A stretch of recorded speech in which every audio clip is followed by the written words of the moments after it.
नमस्कार बच्चों, मिशन शिक्षा संवाद पढ़ाई से प्रतियोगिता जूनियर स्तर में आज हम दैनिक जीवन में विज्ञान विषय पे वीडियो लेके आए हैं। सबसे पहले जाने विज्ञान क्या होता है। विज्ञान साक्ष्य पर आधारित व्यवस्थित पद्धति का अनुसरण करते हुए प्राकृतिक और सामाजिक विश्व के ज्ञान और समझ की खोज को कहते हैं। दैनिक जीवन में विज्ञान ने हमें क्या दिया है, आइए जानें। विज्ञान हमारे दैनिक जीवन का अभिन्न हिस्सा है और इसका प्रभाव हमें हर क्षेत्र में देखने को मिल जाता है। अब देखें किस किस क्षेत्र में। सबसे पहले स्वास्थ्य और चिकित्सा के क्षेत्र में।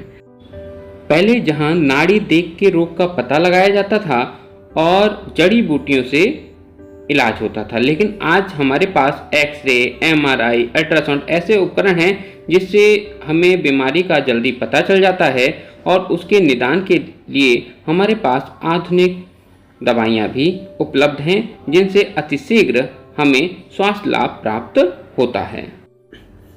खाद्य और पोषण। जहाँ पहले कृषि पुरातन साधनों द्वारा की जाती थी, वहीं अब उन्नत कृषि तकनीकों और जैव प्रौद्योगिकी ने फसल उत्पादन को बढ़ा दिया है। अगला है संचार एवं सूचना प्रौद्योगिकी के क्षेत्र में। जहां पूर्व में हम लोग संदेश भेजने के लिए चिट्ठी, तार आदि पर निर्भर रहते थे, वहीं आज मोबाइल और इंटरनेट के द्वारा हम अपनी सूचनाओं को अति शीघ्रता से एक स्थान से दूसरे स्थान तक भेजने में सक्षम हो गए हैं। परिवहन। परिवहन मतलब एक स्थान से दूसरे स्थान पर जाना। जहां पहले हम जानवरों के द्वारा जैसे बैलगाड़ी, भैंस गाड़ी, घोड़ा गाड़ी या फिर पैदल यात्रा करते थे, लेकिन आज हम साइकिल, मोटरसाइकिल, बस, ट्रेन, कार, हवाई जहाज यानी कई ऐसे साधन हैं जिससे हमारी यात्रा तेज और सुविधाजनक बन गई है। आइए अब बात करते हैं ऊर्जा के स्रोतों के बारे में।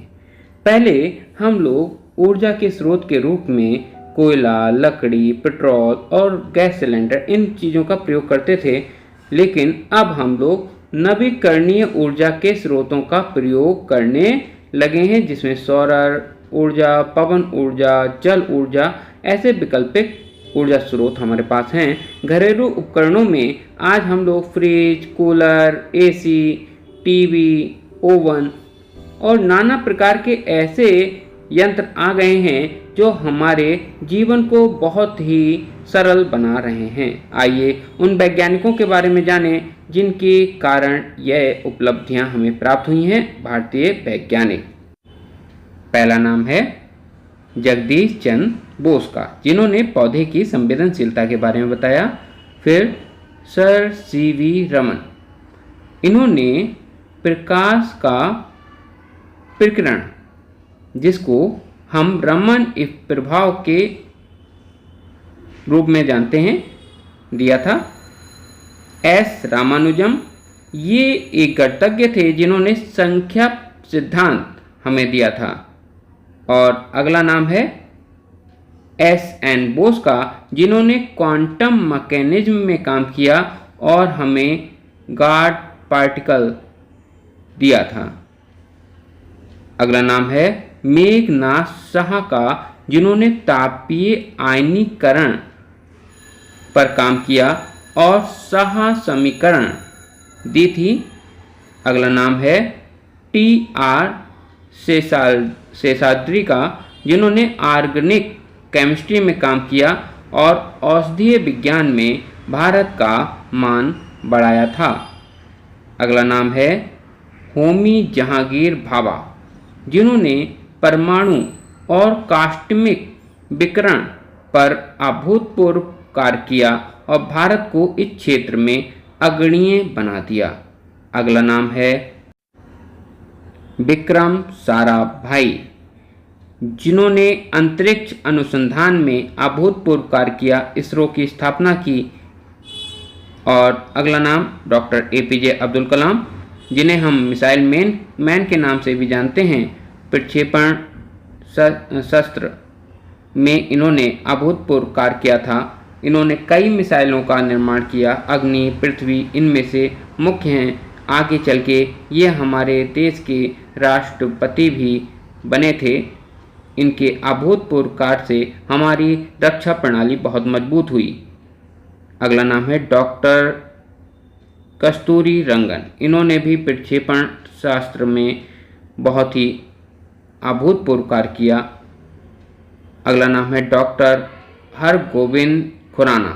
इन्होंने आनुवांशिकी कोड यानी कि डीएनए की स्थापना में अभूतपूर्व कार्य करके भारत का मान बढ़ाया। और फिर है सुब्रमण्यम चंद्रशेखर का नाम, जिन्होंने खगोल विज्ञान में भारत का मान बढ़ाया। और फिर है कल्पना चावला। ये एक अंतरिक्ष यात्री थीं। अंतरिक्ष विज्ञान में इन्होंने बहुत ही नाम कमाया और भारत का नाम रोशन किया। नासा के एक प्रोजेक्ट में ये कई बार अंतरिक्ष की यात्रा में जा चुकी थीं। अब हम जानते हैं प्राचीन भारतीय ऋषियों के बारे में।